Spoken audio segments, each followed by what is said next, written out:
किसी समय की बात है, एक घना जंगल था जिसमें हर तरह के जानवर रहते थे। शेर, हिरण, लोमड़ी, मोर, बंदर, हाथी और कई छोटे बड़े जीव।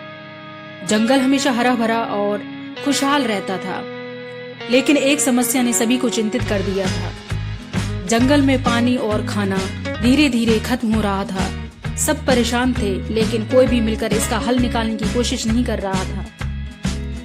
एक दिन शेर, जो जंगल का राजा था, उसने बड़ी सभा बुलाने की कोशिश की। उसने गरजते हुए कहा, कल सुबह सभी जानवर बड़ी झील के पास इकट्ठा हों। हमें इस समस्या का हल साथ में खोजना होगा। अगली सुबह सारे जानवर एक बड़े मैदान में इकट्ठा हुए। हाथी ने अपनी गूंजती हुई आवाज में कहा, यह समस्या हम सब के लिए बहुत खतरनाक है। अगर हमने अभी कुछ नहीं किया तो जंगल खत्म हो जाएगा। बंदर, जो हमेशा मजाक के मूड में रहता था, तुरंत बोल पड़ा, तो क्यों ना हम एक और जंगल ढूंढ लें, वहीं चलकर आराम से रहेंगे।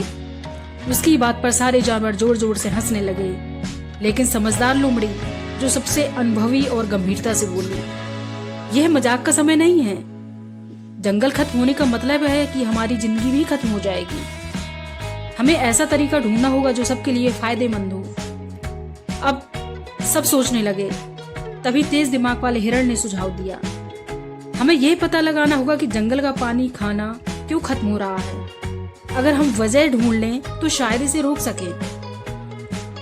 मोर ने अपने रंग बिरंगे पंख फैलाते हुए कहा, मैं और मेरे साथी आसमान में उड़कर देखेंगे कि जंगल के दूर दराज हिस्से में क्या हो रहा है। बाकी जानवरों ने भी अपनी अपनी जिम्मेदारी लेने का वादा किया। बंदर ने कहा, हम ऊंचे पेड़ों पर चढ़कर जंगल के हर कोने का जायजा लेंगे।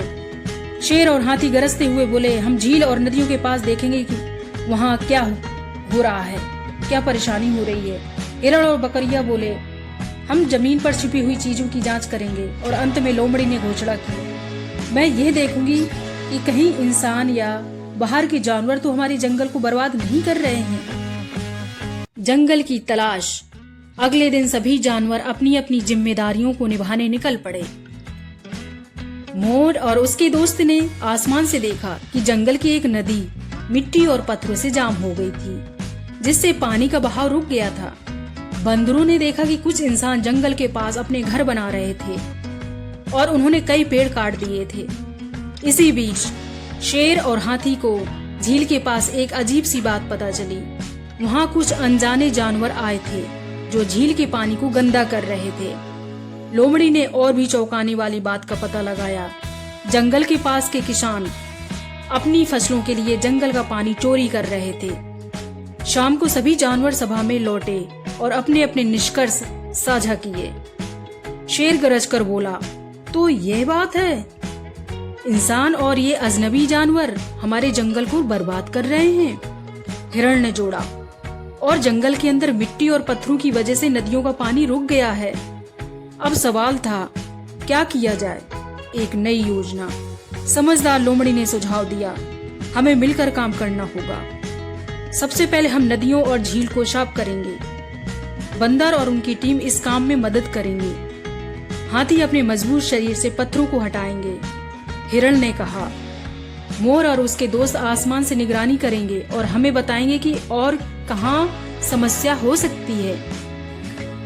शेर गरजा, मैं और मेरी टीम उन अजनबी जानवरों को जंगल से भगाएंगे जो हमारे पानी को गंदा कर रहे हैं। सभी जानवर तैयार हो गए और काम शुरू कर दिया।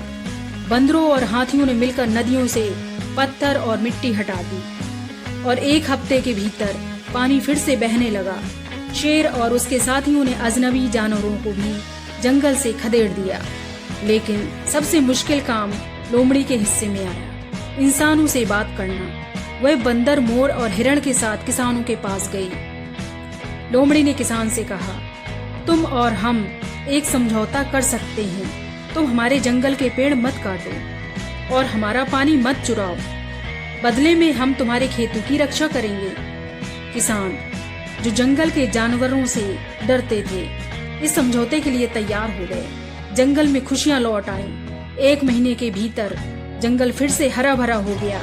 नदियां और झीलें पानी से भर गईं। जंगल के जानवरों और इंसानों के बीच समझौता हो गया।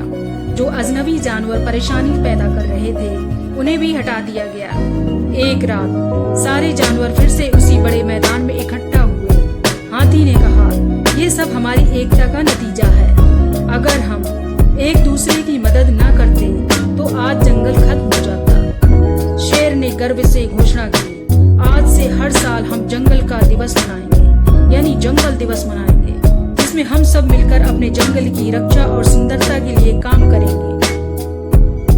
सभी जानवर खुश थे और उन्होंने वह रात कहानियां सुनाते, सुनते, नाचते गाते बिताई। जंगल फिर से खुशहाल हो गया था और सभी जानवरों ने यह सीखा कि मिलकर काम करने से कोई भी समस्या हल हो सकती है। जंगल के सभी जानवरों ने एक बात समझ ली, प्रकृति हम सबकी है और इसकी रक्षा करना हमारा कर्तव्य है। दोस्तों, आज की कहानी में सबसे अच्छा जानवर कौन था? कमेंट्स करके बताओ कि आपने क्या सीखा। कहानी अच्छी लगी हो तो चैनल को सब्सक्राइब करो और चैनल को लाइक व शेयर करना न भूलें। धन्यवाद।